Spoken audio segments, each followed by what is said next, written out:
దేవుని నామమునకు స్తోత్రములండి. నాటి ధ్యానాంశము కొద్ది దినములుగా పరిశుద్ధాత్మ కూర్చిన ధ్యానాంశములు మనం ధ్యానిస్తున్నామండి. ఈ దినమున 15 అధ్యాయములు పరిశుద్ధాత్మ ధ్యానాంశములలో పరిశుద్ధాత్మ చేత ఆధీనంలో ఉంచబడడం అండి. చాలామంది విశ్వాసులు పరిశుద్ధాత్మలో బాప్తిసం పొందుతారండి, భాషలతోటి మాట్లాడతారు. కానీ చాలామంది పరిశుద్ధాత్మ ఆధీనంలో ఉండరండి. మనలను మనము పరిశుద్ధాత్మ ఆధీనంలోనికి తెచ్చుకోవడం అవసరమండి. మనలోని మనసాక్షి చెప్పిన దానికి విధేయత చూపుట కంటే పరిశుద్ధాత్మకు లోబడుటే ఎంతో శ్రేష్టం. ఎఫెసీ పత్రిక 5వ అధ్యాయం 18లో పౌలు గారు మద్యముతో మత్తులే ఉండకూడదు, దానిలో దుర్వ్యాపారము కలదు, అయితే ఆత్మ పూర్ణులై ఉండుడి అన్నారని. ఇది ఎంపిక కాదండి, ఆజ్ఞ. పరిశుద్ధాత్మ చేత నింపబడి నిరంతరము ప్రక్రియ. మనము రక్షణ పొందడము ఒక్కమారే, కానీ పరిశుద్ధాత్మతో నిరంతరము నింపబడవలసి ఉందండి.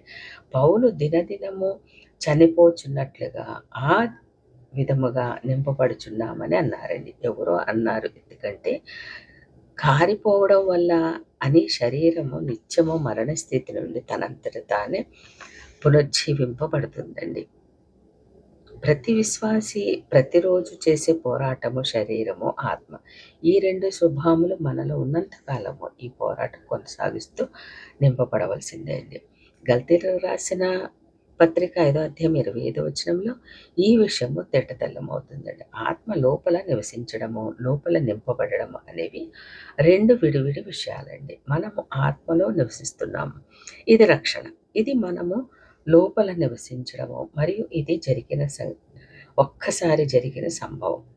లోపల నింపబడము రక్షణ సమయంలో జరగవచ్చండి, కానీ చాలామందికి ఇది తరువాత కలుగుతుంది. ఇది మనము ఆత్మ ఆధీనంలోనికి సంపూర్ణంగా లోబరుచుచున్నప్పుడు, ఇది మనము క్రీస్తుతో స్వారూప్యము పొందించడమే మన జీవితంలోని దేవుని గురండి. రోమాపత్రిక 8వ అధ్యాయం 20వ వచనం ప్రకారం ఆత్మ యొక్క శక్తి పరిపూర్ణతలో క్రీస్తు నివసించుచున్నాడని కొలసీలకు రాసిన పత్రిక 2వ అధ్యాయం 9 తెలియజేస్తుందండి. మనం ఎల్లప్పుడూ ఆత్మ పరిపూర్ణతలో మనము ప్రవర్తించినప్పుడే ఆయన సారూప్యం పొందుతామండి.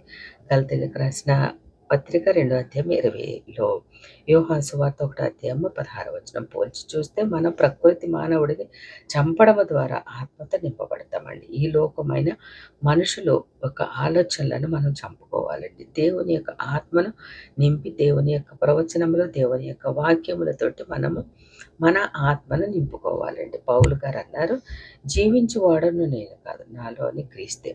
పౌలు విశ్వాస జీవితం జీవించాడు. మనము ఆత్మలో నడుచుకోవాలండి. అంటే మన మనసును వాక్యంతో తడపాలి. ఫిలిప్పీ పత్రిక 2వ అధ్యాయం 5వ వచనం ప్రకారం మన ప్రాచీన పురుషుడు క్రీస్తుతో కూడా సిలువేయబడ్డాడని ఎరిగి మనలో నివసించు దేవుని ఆత్మకు మన చిత్తాన్ని అప్పగించుకోవాలండి. వాక్యానికి మన విధేయత చూపుచుండగా క్రీస్తు తన జీవితమును మనలో జీవిస్తారండి. క్రీస్తు తన జీవితాన్ని మనలో జీవిస్తారు. మీరు ఇచ్చయించుటకును కార్యసిద్ధి కలుగచేయుటకును తన దయా సంకల్పం నెరవేర్చుటకే మీలో కార్యసిద్ధి కలగచేవాడు ఆయనే అని ఫిలిప్పీ పత్రిక 2వ అధ్యాయం 13 తెలియజేస్తుంది. యోహాను ఈ విధంగా అన్నారు, కృప వెంబడి కృప ద్వారా మనము ఆత్మీయ పరిపూర్ణతను కొనసాగించగలము. దేవుని కృపకు మనము దీనత్వములో ప్రతిస్పందిస్తే ఆయన మరి ఎక్కువ కృపను అనుగ్రహించును. పరిశుద్ధాత్మలో నడుచుట అనేది కృప యొక్క కొనసాగింపు చర్యండి. రెండవదిగా పరిశుద్ధాత్మతో నియంత్రింపబడడం అనగా పరిశుద్ధాత్మ ఆధీనంలో ఉన్న వ్యక్తిని మనం సులువుగా గుర్తించవచ్చండి. ఎఫెసీ పత్రిక 5వ అధ్యాయం 18లో మనం గమనించగలిగితే పౌలు దీనిని త్రాగిన వ్యక్తితో పోల్చుచున్నాడు. మద్యము త్రాగిన వ్యక్తిని మనం 3 విధాలుగా గుర్తించగలుగుతామండి. మొదటిగా 1 నడక, 2 మాట, 3 వాసన. త్రాగిన వ్యక్తి నడక వేరుగా ఉంటుందండి. రోడ్డు మీద అటు ఇటు నడుస్తుంటాడు, పడిపోతూ ఉంటాడు, లెగుస్తూ ఉంటాడు, ఏదేదో మాట్లాడుకుంటూ ఉంటాడు. ఇలా ఎన్నోసార్లు తూలుతూ నడుస్తాడండి. అలాగే తన మాట కూడా మాటలు తడబడుతూ ఉంటాయి. ఏమంటాడో తనకే తెలియదు. అతని మాటల్లో గందరగోళము, చెడ్డ మాటలు పలుకుతుంటాడు. అతని దగ్గర దుర్వాసన వస్తూ ఉంటుందండి. పరిశుద్ధాత్మ ఆధీనంలో ఉన్న వ్యక్తిని కూడా మనం 3 విధాలుగా తెలుసుకోవచ్చండి. మొదట నడక, రెండో మాట, మూడో వాసన. నడక గలతీ పత్రిక 5వ అధ్యాయం 16వ వచనం ప్రకారం, నేను చెప్పినదేమనగా ఆత్మానుసారముగా నడుచుకొనుడి, అప్పుడు మీరు శరీరేచ్ఛను నెరవేర్చరు. మనం ఈ లోకమైన శరీరేచ్ఛలకు లోను కాకుండా ఉండాలంటే ఆత్మానుసారముగా మనం నడుచుకోవాలండి. పరిశుద్ధాత్మ ఆధీనంలో ఉన్న వ్యక్తిని గమనిస్తే అతని నడక మొత్తం వేరుగా ఉంటుంది. శరీరాశల ప్రకారం నడవడు కానీ ఆత్మానుసారంగా నడుస్తాడు. ఎందుకనగా అతడు పరిశుద్ధాత్మ చేత నియంత్రించబడుచూ ఉన్నాడు. అతని మనసు ఎప్పుడూ ఆత్మ వైపే ఉంటుందండి. ఆత్మానుసారమైన మనసు జీవం, సమాధానములను ఇస్తుందండి. రెండవదిగా మాట. మత్తయి సువార్త 12:34 వచ్చిన ప్రకారం, సర్వసంతానమా మీరు చెడ్డవారి ఉండి ఏలాగు మంచి మాటలు పలుకుచున్నారని యేసుక్రీస్తు గద్దించారండి. పరిశుద్ధాత్మ ఆధీనంలో ఉన్న వ్యక్తి మాటలు స్పష్టంగా ఉంటాయి. హృదయం నిండిన దానిని బట్టి నోరు మాట్లాడునని బైబిల్ చెప్తుందండి. ఆధీనంలో ఉన్న వ్యక్తి ఎల్లప్పుడూ దేవుని మాటలే పలుకుతారండి. ఎందుకంటే అతని హృదయం దేవుని వాక్యంతో నిండి ఉంటుంది. వ్యర్థమైన మాటలు ఉచ్చరించడు.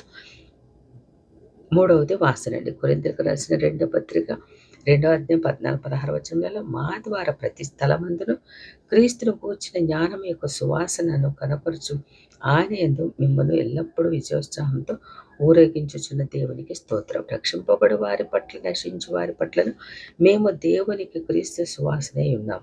నశించు వారికి మరణార్థమైన మరణపు సువాసనగాను, రక్షింపబడు వారికి జీవార్థమైన జీవపు వాసనగాను ఉన్నామని పౌలు గారు వెల్లడి చేశారండి. పరిశుద్ధాత్మ ఆధీనంలో ఉన్న వ్యక్తికి వాసన ఉంటుంది. నేను అనేది అత్తరు సువాసన కాదండి, క్రీస్తు సువాసన. స్మిత్ విగ్లిస్వర్త్ అనే దైవజనుడు వెళుతూ ఉంటే ప్రజలు ఇదిగో క్రీస్తువాడు అని అనేవారటండి. అంత గ్రహింపు ఉండేది. ఆయన వెళుతుంటుంటే పరిశుద్ధాత్మ వెళుతున్నట్టు ఉండేదటండి. పరిశుద్ధాత్మ స్వాధీనంలో ఉన్నావా లేక పరిశుద్ధాత్మచే నింపబడి ఉన్నావా? విశదీకరణ ఇవ్వనగా ఈ క్రింద కొన్ని మాటలు మనము చదువుకుందామండి. పరిశుద్ధాత్మ స్వాధీనంలో ఉన్నవో లేదో మనకి పరిశీలించుకొని మనము పరిశుద్ధాత్మలో ఉండడానికి మనము ఆత్మ నింపుదలని దేవుణ్ణి ప్రార్థన చేయాలండి. 1, క్రీస్తు కొరకు దృఢమైన సాక్షిగా ఉండాలండి. అమోఘమైన ఆత్మలను సంపాదించువాడవే ఉండాలండి. 2వది, హృదయపు లోతు నుండి దేవుని ఆరాధించువాడవే ఉండాలండి. 3వది, నీ పిలుపును, పరిచర్యను అర్థం చేసుకోగలిగి ఉండాలండి. 4వదిగా, పరిశుద్ధాత్మ నడిపింపు స్వరమును గ్రహించగలిగిన వాడే ఉండాలండి. దేవుని ప్రార్థనలో సమయం గడపాలని తీవ్రమైన ఆకాంక్ష కలిగి ఉండాలండి. చెడును సులువుగా గుర్తించగలిగి ఉండాలండి. దేవుని వాక్యమును అర్థం చేసుకునే నేత్రమును తెరుచుకొని ఉంటాయి. 8వదిగా, శరీరాశల మీద ఎక్కువగా విజయం కలిగి ఉండాలండి. 9, నీ స్వభావం మారుతుందండి. 10, నీ ముఖము దేవుని ముఖముతో ప్రకాశిస్తుందండి. 11, దెయ్యముల శక్తి మీద అధికారం కలిగి ఉంటుందండి. 12, నీవు దేవుని ప్రేమను కలిగి నడుస్తావు. 13, ఆత్మతో నింపబడిన భర్తలు తమ భార్యలను ఎలాగ ప్రేమిస్తారో అలాగే ఆత్మతో నింపబడిన భార్యలు తమ భర్తల యాజమాన్యానికి లోపడతారు. పిల్లలు తమ తల్లిదండ్రులకు విధేయులు ఉంటారు, సన్మానిస్తారు. పనివారు తన పనిని గడియారపు వైపు చూస్తున్నట్లుగా మనుషులను మెప్పించువారిగా కాకుండా ప్రభు సేవ చేస్తున్నట్లుగా నమ్మకంగా నిర్వర్తిస్తారు.